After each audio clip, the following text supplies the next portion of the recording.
bagi komunikasi tubuh dan gerakan fisik. Lalu, apa sih yang terjadi jika mekanisme fluktuasi potensial membran itu terganggu? Gangguan pada mekanisme ini dapat menyebabkan penyakit serius seperti epilepsi, miastenia gravis, atau distrofi otot karena komunikasi saraf dan gerakan otot akan terganggu. Sebenarnya, bagaimana sih fluktuasi potensial membran itu mendukung fungsi sistem saraf dan otot? Pada sistem saraf, fluktuasi ini memungkinkan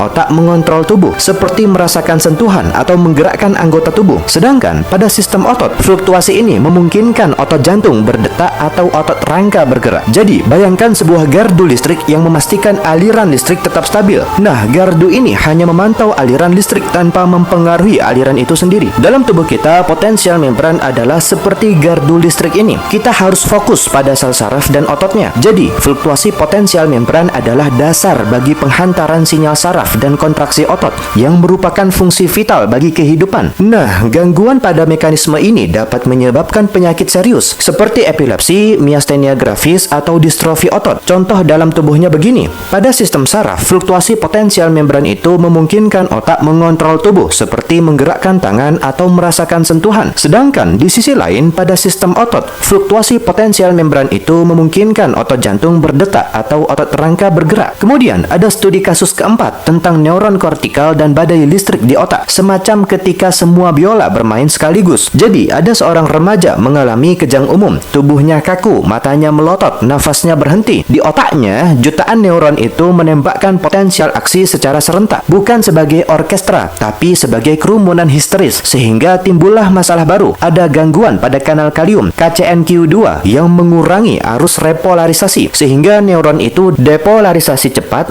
tapi repolarisasi lambat, sehingga mudah terpicu ulang. Hasil akhirnya adalah hypereksitabilitas neuronal, sehingga terjadi epilepsi neonatal. Solusinya apa? Solusinya obat retigabin yang membuka kanal kalium, sehingga mempercepat repolarisasi, akibatnya menurunkan frekuensi kejang. Dalam kasus genetik, terapi gen sedang dikembangkan. Nilai tambah dan insight kita bertambah, teman-teman.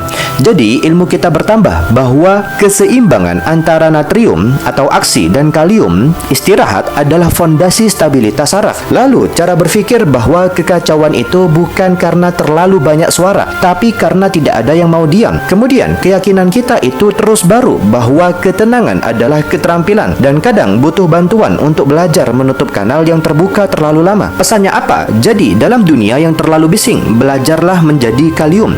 Keluar saat dibutuhkan, tapi tahu kapan harus kembali agar sistem tidak kehabisan muatan negatif. Intinya, ini menunjukkan bahwa pemahaman tentang potensial membran adalah kunci untuk memahami